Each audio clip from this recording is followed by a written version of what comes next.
Gap is something that is disconnected.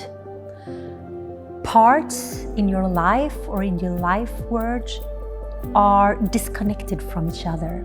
So there is some kind of a disruption, so it becomes difficult to grasp the wholeness of something because it's divided into parts. And this could also concern elements in your lives that are missing, themes or parts of the life story that are simply missing. And that is also a gap. When there is something that happens in your life that is unexpected or not comprehensible to you, you can't grasp it, you can't understand what happens. Something is changed or something you thought would not possibly happen, then it happens. And it shakes your whole view of life, your life world, yourself. Then a very difficult gap will appear in your life.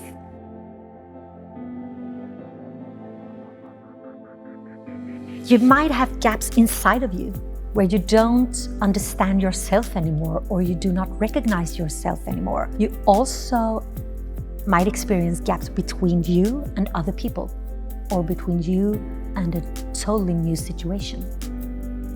I think those, if we call them so, even though they can be overwhelming, we can call them minor gaps. Like those kind of gaps we all have in our lives. We have all been abandoned in relationships. We have all gone through changes in our lives that might have been difficult for us.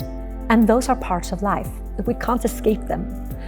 Then there are other kinds of gaps, the more traumatic kinds of gaps where you've been exposed to trauma or severe oppression, abuse. And those are not and shouldn't be part of an ordinary human life. And those are, of course, more difficult to overcome and to live with.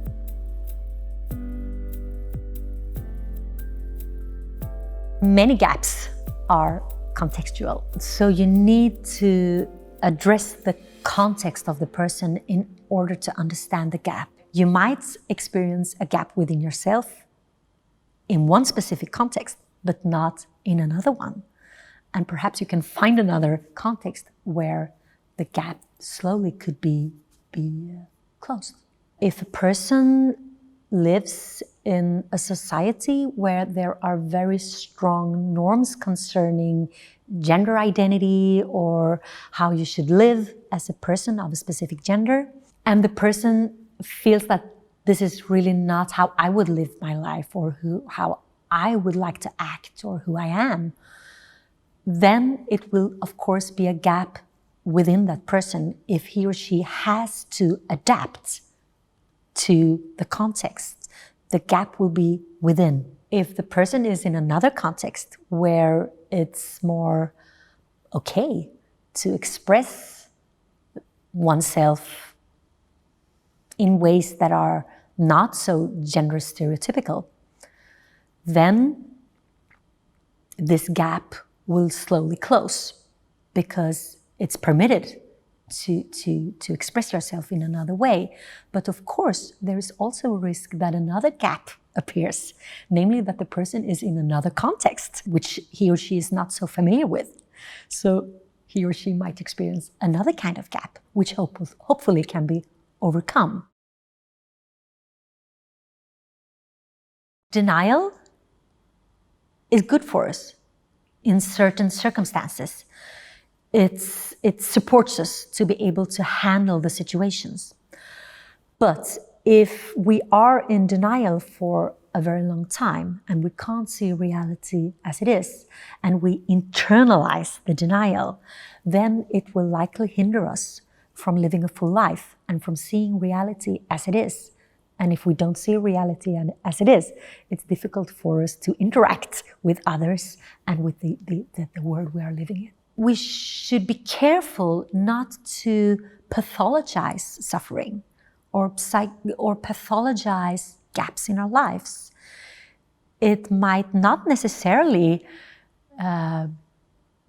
be the best solution to talk to a psychiatrist or a psychologist or a psychotherapist. It might be more supportive to be in a holding environment with people who understand you. So it's easier to handle a gap and overcome it if you are in a supportive community with people who can understand you, who can listen to you, who maybe could help you to understand what happens, and also people who can recognize you that this has happened. Because it's not only about overcoming problems, it's about developing your story and understanding yourself. Sometimes the gaps can be overcome by time and by building other sides of life so that the gap can be counterbalanced by something else. But then, of course, we also have those more serious gaps. When we have been so exposed to trauma, these gaps might be very difficult because they become part of yourself. And I think one of the most difficult kinds of gaps are the kinds of gaps that are within ourselves.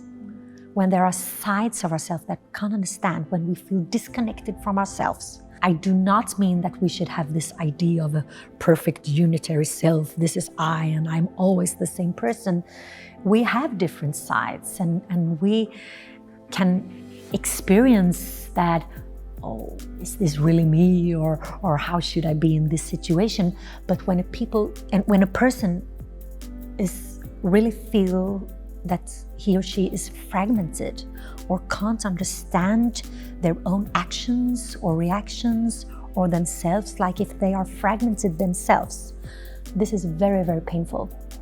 And it takes a lot of holding, both in the context, but also perhaps to talk to another human being that can understand and can help you to slowly integrate those pieces that are fragmented. So the gaps that are in ourselves are very difficult to handle. And of course, they are often connected to something that has happened in the outer world, but they become internalized. If those basic human needs are fulfilled, this could balance the gap and the trauma. So we need to trust the power of people supporting each other. People have experienced gaps, and if we deny that, we can't approach people in a supportive way, because we can also learn from people who have gaps in their lives. So mind the gap.